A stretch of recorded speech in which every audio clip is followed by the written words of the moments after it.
Então, pessoal, vamos voltar aqui para a nossa modelagem de processos, né? Nós temos visto modelos que correspondem a sistemas de parâmetros agrupados, né? Até então, né?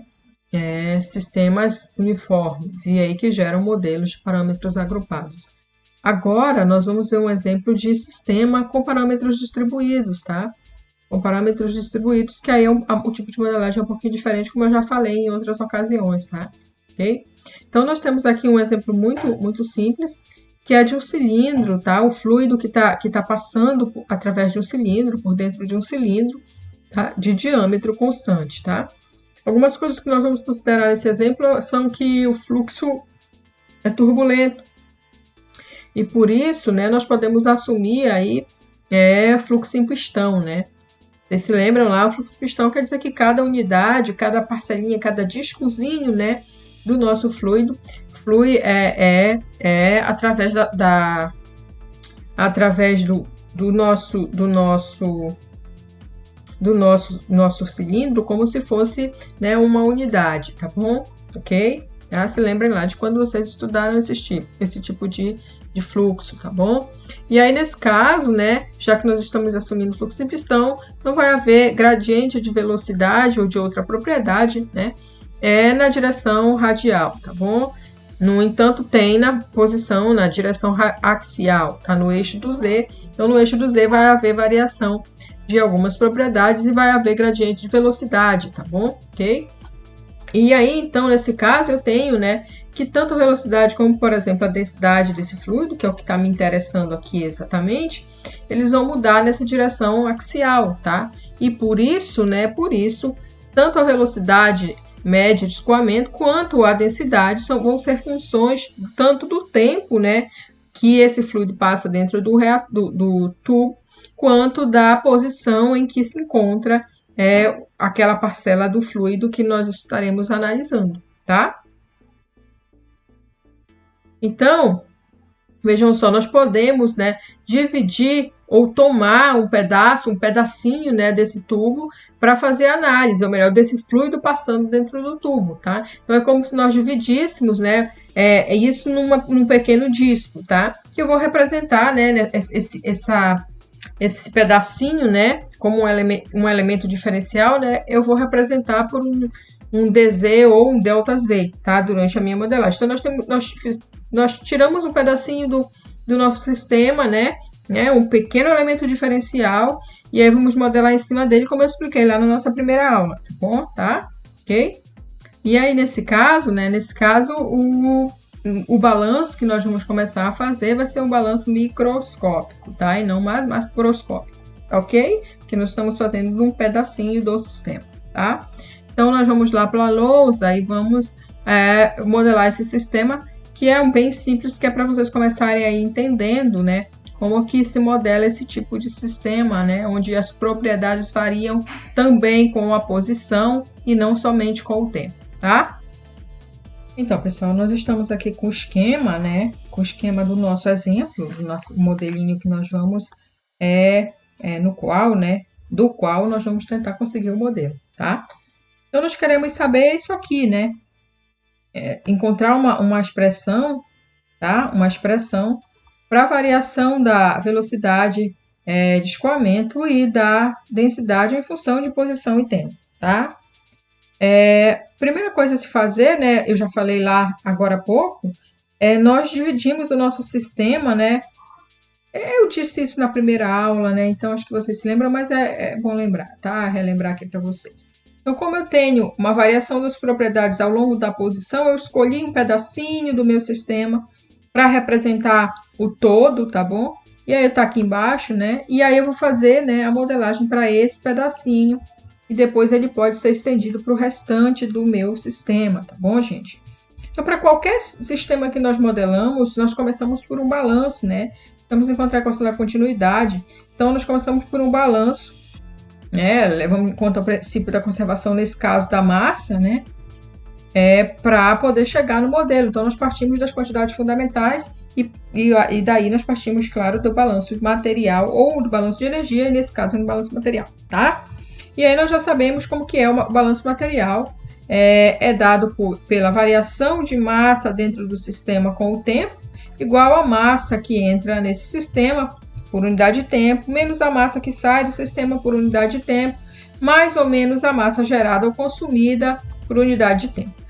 Aqui nós já sabemos que, como nós estamos no balanço global, na verdade, né, não há massa gerada nem consumida nesse nosso caso aqui, tá?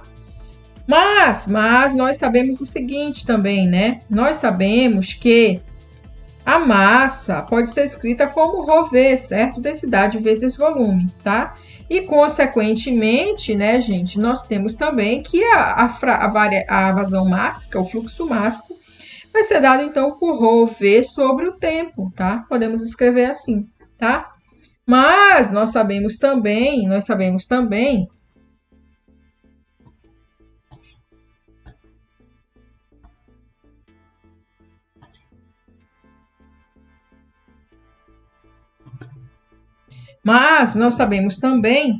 que o volume é igual, né, à área da seção transversal desse tubo vezes o comprimento que o fluido está passando, ou o comprimento do nosso sistema, nesse caso, tá? O comprimento do nosso sistema, vejam aqui como é, né? O comprimento do nosso sistema é o ΔZ, tá? Ou DZ, depende de como você colocou lá, mas eu estou colocando ΔZ. Então, o volume vai ser a área vezes ΔZ, a área vezes o comprimento, tá bom? E aí, se eu substituir o volume ali na minha definição de massa, né? Eu vou ter o quê, né? Eu teria que a massa é, na verdade, ρ vezes a área vezes a densidade, não é verdade?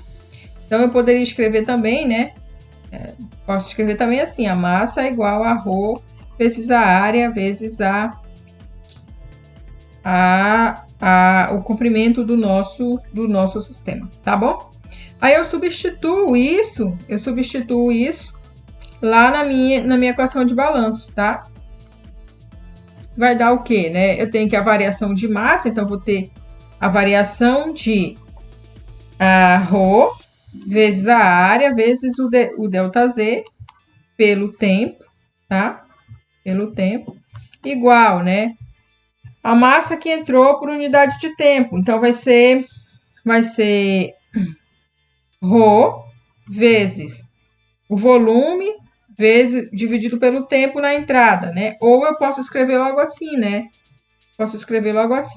Ρ vezes a área vezes o ΔZ, né? Que entrou, dividido pelo tempo, certo? Ok? Menos a ρ área ΔZ na saída, né? Pelo tempo, tá bom? Ok? Poderia escrever assim. Mas, vamos lembrar de uma coisa, vamos ver uma coisa aqui, tá? Vejam só o que é que eu tenho bem aqui, ó. Eu tenho, né, espaço por tempo, né? O tamanho do meu sistema, ou o espaço percorrido pelo fluido, dividido pelo tempo, tanto aqui quanto aqui. E espaço pelo tempo, né? O que é espaço pelo tempo? É velocidade média, né? Então, o ΔZ pelo tempo, na verdade, é a velocidade média de escoamento, tá? É a velocidade média de escoamento. Que aqui eu estou designando por um V, né? Porque eu coloquei lá no PowerPoint como V, mas às vezes vai estar designada como U, tá bom? Então, vai ser a velocidade média de escoamento. E eu posso substituir isso na minha equação de balanço também, tá bom? Então, eu vou ter ainda aqui, ó, que aí, na verdade, aquela derivada aí tem que ser parcial, né? Eu já disse lá no começo que a densidade, né, e a velocidade são funções, né, do tempo e da posição. Então, é melhor colocar um derrom. Deveria ter colocado lá também. Mas voltando, né? Eu vou substituir, né? Onde tiver ΔZ por tempo, eu vou substituir pela velocidade. Então, eu vou ter aqui ρA, velocidade na entrada, menos ρA vezes a velocidade média de escoamento na saída, tá? Agora, voltemos, né? Voltemos aqui no nosso esquema, né? Quem é a entrada e quem é a saída? A minha entrada é em Z e a minha saída é em Z mais ΔZ, certo, gente? Vejam só. Se aqui é Z e esse pedaço todo vale ΔZ, nesse ponto aqui eu tenho Z mais ΔZ, tá bom? Só para esclarecer para quem não entendeu, tá? Então, eu vou substituir aqui entrada e saída por Z mais ΔZ. Outra coisa que eu vou fazer é tirar a área, né? e o ΔZ de dentro da derivada. Por quê? Porque tanto a área quanto o comprimento desse meu sistema, eles não variam com o tempo, tá? A área e o comprimento, ou seja, o volume do meu sistema vai ser sempre o mesmo, tá bom? Então, eu tiro eles de dentro da derivada, eu vou ter área vezes o ΔZ, dρ de ρ, dρ de t, igual, né? ρAV na entrada, ou seja, em Z, tá? Menos, né? ρAV na saída, ou seja, em Z mais ΔZ, tá? Ok, gente? Aí, eu posso também escrever isso aqui da seguinte forma, né? Esse segundo membro. Menos aqui, ó. ρAV, tá? Em Z mais ΔZ, menos ρAV em Z. O que eu fiz? Nada, eu só troquei o sinal dos meus dois membros, colocando um sinal de menos na frente, porque eu quero chegar em algum lugar com isso, tá bom? Então, o que eu vou fazer agora, tá, gente? Eu vou passar esse ΔZ dividindo, ou dividir ambos os lados da equação pelo ΔZ. Eu vou ficar aqui desse lado com área vezes a variação de densidade com tempo, igual ali aquele meu membro, né? Menos, tá? Rho área V, tá? Em Z mais ΔZ, tá? Menos Rho área V em Z, tá? Isso tudo dividido por ΔZ, ok? Tá? Agora vejam o que nós temos bem aqui, tá, gente? O que é que nós temos bem aqui? Vamos lembrar o seguinte, tá? Que a derivada de um f qualquer com relação a uma outra variável, né? A uma variável independente, é igual ao limite, quando essa variável tende a zero, tá? Do valor dessa função f em z mais ΔZ, no caso, porque eu tô né, derivando com relação a z, menos o valor da função em z, tá? Isso tudo dividido pelo ΔZ. Isso aqui é a definição de derivada, tá bom? Essa é a definição de derivada. E se vocês compararem o que está aqui em rosa com o que está em verde, vocês vão ver que nós temos exatamente a derivada ali na nossa equação que veio do balanço material. Então, eu posso substituir esse membro aqui, tá? Pela derivada de ρAV, tá? Então, eu vou ter a variação de densidade pelo tempo vezes a área, né? É igual a menos, né? Porque eu tenho o sinal de menos ali na frente, a variação da densidade vezes a área vezes a velocidade pela posição, ok? Ok, pessoal? Agora, né, o que é que eu posso ainda fazer aqui? Eu sei, né? Eu sei que a área é constante, então eu vou colocar essa área ali para fora no segundo membro, tá bom?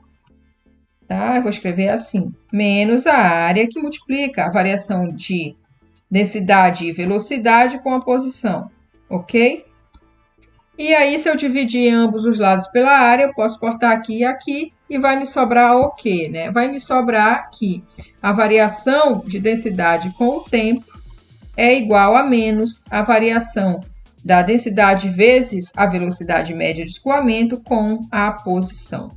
E aí eu encontrei um modelo, né, que me dá essa variação de um com o outro. Você pode ainda, né, desenvolver esse segundo membro, a derivada do primeiro vezes o segundo, mais a derivada do segundo vezes o primeiro, tá bom? Ok, gente?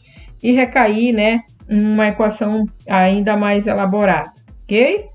Ok, pessoal? Então é isso. Então é assim que nós chegamos no modelo para um sistema não uniforme, tá bom?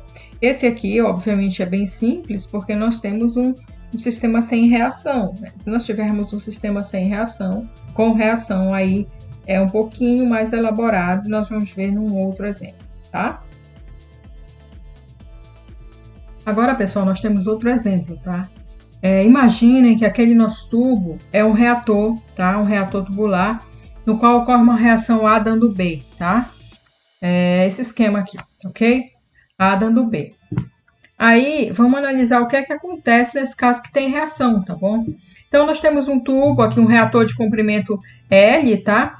Então, na entrada do reator, a concentração do nosso reagente A aqui, né? Na verdade, né? Nesse problema, nós já sabemos que é de parâmetro distribuído, tá bom? Então, as propriedades vão variar, tá? Com a posição. Então, se as propriedades variam com a posição, a concentração, que é algo que nós estamos buscando modelar, ela vai ser uma função não só agora, não só mais do tempo, mas também da posição. Então, eu teria um CA de TZ, tá bom? Eu teria isso aqui. Deixa eu ver se eu consigo escrever aqui no PowerPoint, tá? Eu teria isso aqui, ó. O meu CA, ele é uma função tanto do tempo quanto da posição em que eu meço, né? A posição em que está dentro do reator, tá ok? Aqui, né, no nosso esquema, a entrada do reator aqui em 0, tá bom? Que seria 0 e aqui seria L, tá? Já que esse é o comprimento. Então, no comprimento 0, eu tenho o quê, né? Eu tenho CA de T e Z igual a 0, tá? Então, é por isso que tá isso aqui. Eu tenho CA de 0T, tá? A mesma coisa para L. Por quê? Porque aqui na entrada, né? Na entrada, a concentração não varia com o espaço. Tá na entrada, ela ainda não variou com o espaçamento, tá bom? A mesma coisa para cá, tá bom? Quando finda o meu reator, a concentração também não vai variar com o espaçamento, somente com o tempo, tá? É por isso que tá essa anotaçãozinha aí. Essa explicação vale só para vocês entenderem, né? Essa anotação que tá no nosso esquema, tá bom? E para vocês entenderem também as condições de contorno, né? As condições de contorno do problema, tá? Então, no limite do meu reator, eu não tenho variação da concentração, tá? Então, eu tenho essa reação de A dando B, que é dada por a velocidade de reação é dada por essa equaçãozinha aqui, tá bom? O que eu posso fazer agora? Eu posso, da mesma maneira que eu fiz para o meu tubo cilíndrico, tá? Eu posso partir esse reator num pequeno elemento diferencial e modelar esse elemento. Para isso, eu tenho que assumir algumas condições, tá bom? Então, eu tenho aqui o meu elemento diferencial, né, que eu vou modelar. E que condições eu vou assumir aqui, né? Que condições eu vou assumir? Eu vou assumir, tá, que a concentração de A vai diminuir à medida que vai correndo dentro do reator, então também do meu elemento diferencial, tá bom? Por quê? Porque à medida que o A vai passando dentro do reator, ele vai sendo consumido. Então, a concentração de A vai diminuindo ao longo do reator, tudo bem? Tá? Outra coisa que eu vou considerar é que a velocidade, a densidade e a concentração, eles vão variar com o tempo e com a posição axial. É o que eu acabei de explicar para a concentração. Isso vai valer também para a velocidade de escoamento e para a densidade, tá bom? Então, eles vão ser funções da posição e do tempo. Eu vou ter funções de T e Z, tá bom? Tá. Eu poderia, por exemplo, não considerar a variação de velocidade, apenas dizer que ela é uma função que na verdade ela é uma velocidade média também, tá? Mas bora fazer agora com elas variando, tá? E aí eu vou assumir o fluxo em pistão também, e com isso eu elimino, né, o gradiente de velocidade, o gradiente de densidade, de concentração, essas variações no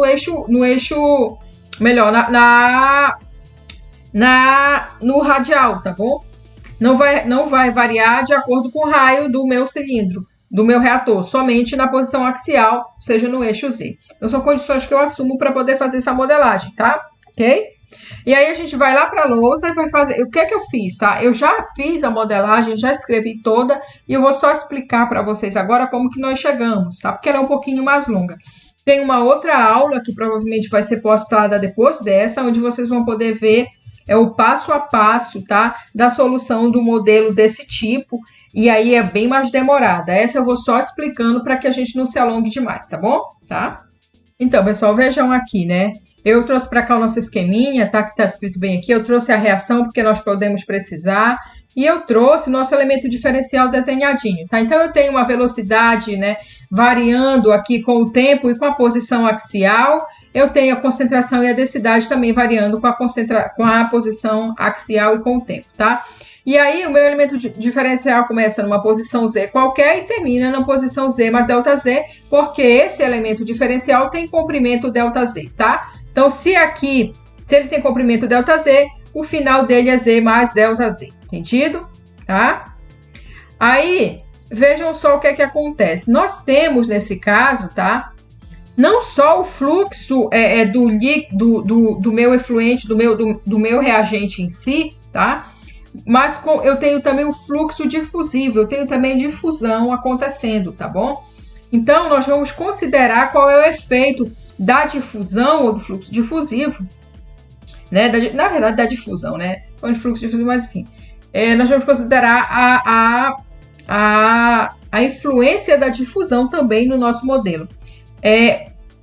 A difusão, nesse caso, ela é menos importante do que o fluxo mesmo do nosso reagente, né, do nosso líquido aí através desse reator. Mas nós vamos considerar ela mesmo assim para podermos ir analisando como que fica, né, o modelo, considerando também a difusão, tá? Vejam o seguinte, tá? A difusão, ela tem unidade de mols por unidade de tempo por unidade de área, tá? Vejam só, então, o Na difusivo é mol por tempo por área. Então, seria metro quadrado, por exemplo, tá bom? Tá? Por que eu estou esclarecendo isso? Porque já vocês vão ter que lembrar disso, tá?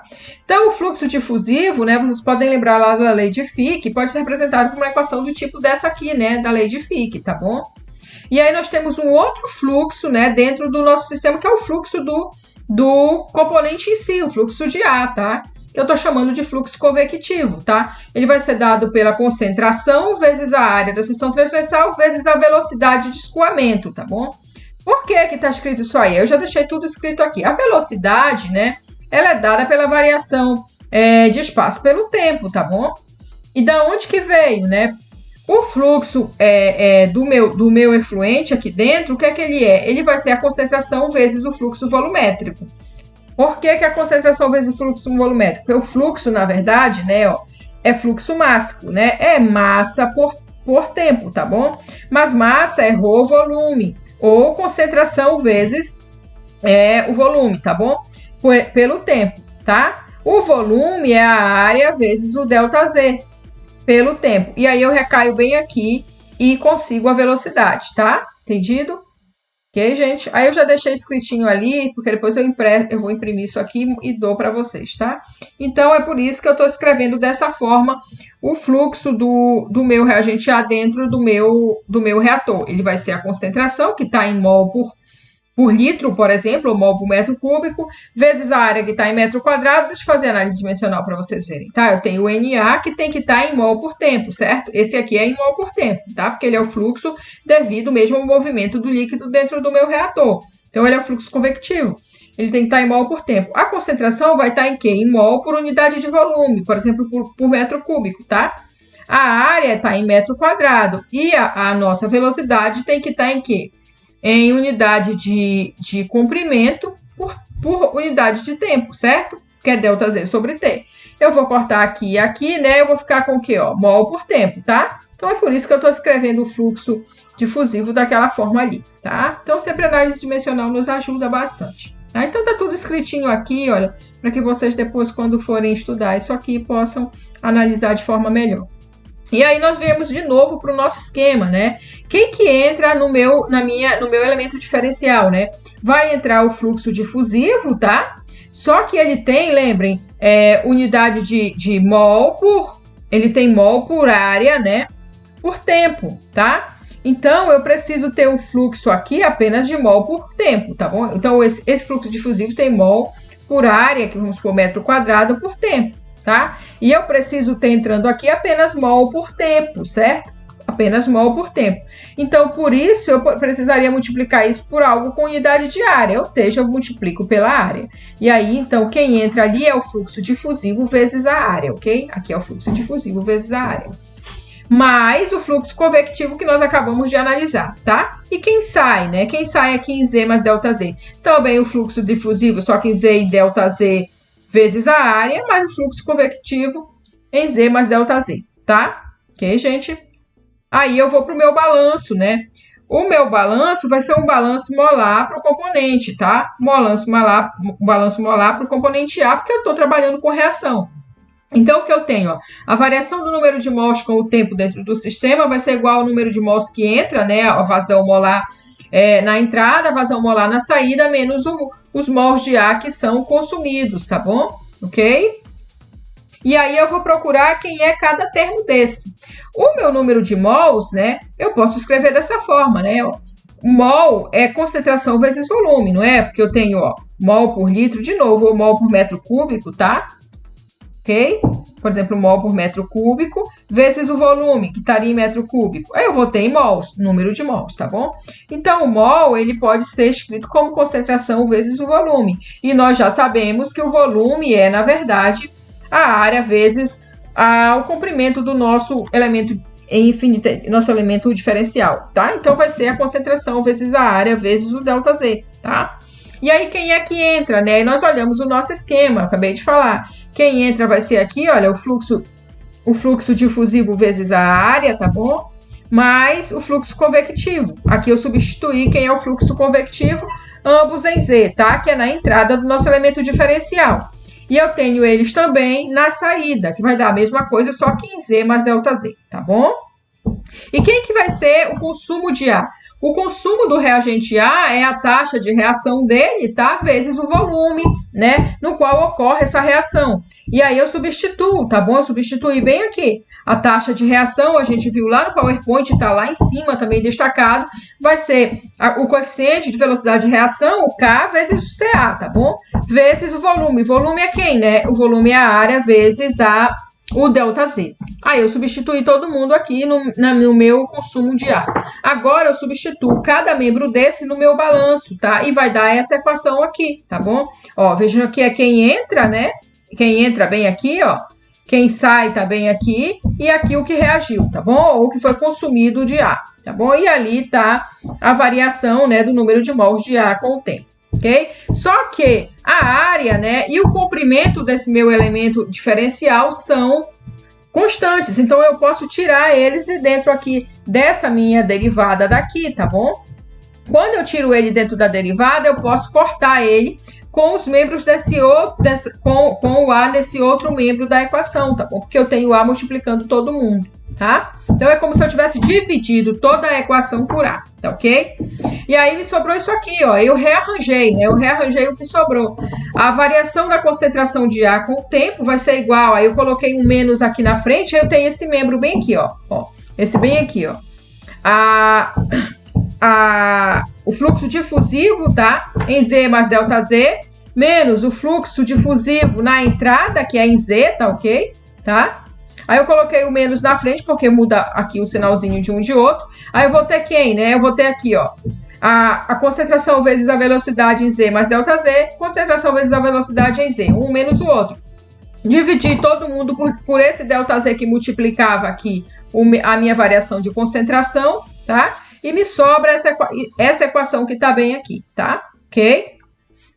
Só que vejam o que nós temos bem aqui, tá? Eu tenho, olha, um fluxo difusivo em Z mais ΔZ menos ele em Z. Ele na saída menos ele na entrada, dividido pela própria variação dele. E a mesma coisa para esse outro aqui. Isso, se vocês lembrarem, é a própria definição de derivada, né? A derivada de uma função com relação a uma variável independente, no caso nós vamos tomar aqui como Z já para facilitar o entendimento, a derivada de f com relação a z vai ser o limite, né, quando z tende a zero, da função em z mais ΔZ, ou seja, no final menos a função em z, que é o inicial dividido, né, aqui pela variação do próprio z, tá? Então, nós podemos aplicar isso aqui lá para cima, tá? Ou seja, aquela minha equação pode ser escrita em termos de derivadas, tá? Então, eu vou ter derrom de CA, derrom de T, ou seja, a variação da concentração com o tempo, vai ser igual a menos a variação do fluxo difusivo com a posição, menos a variação de CA vezes a velocidade pela posição também, menos a KCA, tá? Só que nós vamos lembrar novamente aqui da lei de Fick, que estava lá em cima, tá bom? E vamos substituir quem é o NA difusivo ali dentro da minha derivada, tá bom? Então, vai dar o dA, né, o coeficiente de difusão efetivo, vezes a derivada da concentração com relação à posição. E os outros termos se repetem, tá? Só que o coeficiente de difusão efetivo, ele é constante. Então, ele sai de dentro da derivada e eu fico com uma derivada segunda com relação a z, tá bom? A derivada de CA com relação a z, só que uma derivada segunda. Se a minha velocidade não variasse com a posição, tá, gente? Eu poderia tirar ela daqui de dentro, tá bom? Se ela fosse uma velocidade média e não variasse com a posição, eu tiraria ela aqui de dentro e mudaria a minha equação, tá bom? Mas é esse o resultado que dá. Esse aqui é o modelo para esse nosso sisteminha, tá bom? Esse aqui que é o modelo. No estado estacionário, obviamente, esse termo aqui vai ser nulo, porque no estado estacionário, relembrando, as derivadas temporais são nulas. Então, eu elimino ele dali e vou ter apenas, né, a variação de concentração com relação à posição. Vejam bem, se eu tivesse considerado que a minha velocidade não varia com a posição, que ela é uma velocidade média, aqui eu não teria derrom, né? Eu teria um D mesmo, por quê? Porque não seria mais uma derivada parcial, seria uma derivada efetiva, uma derivada definitiva. Por quê? Porque seria só a concentração variando apenas com a posição, tá bom? Eu vou manter o derrom porque eu estou dizendo desde lá de cima que a minha velocidade varia tanto com o tempo quanto com a posição, ok? Então, assim, eu só mostrei rapidamente como que nós chegamos disso aqui, mas eu acho que deu para entender legal. Tem um outro exemplo, como eu já disse, que é para um reator catalítico, tá? E aí é um pouquinho diferente, mas esse eu vou fazer passo a passo para vocês poderem analisar cada pedacinho dessa modelagem, tá ok?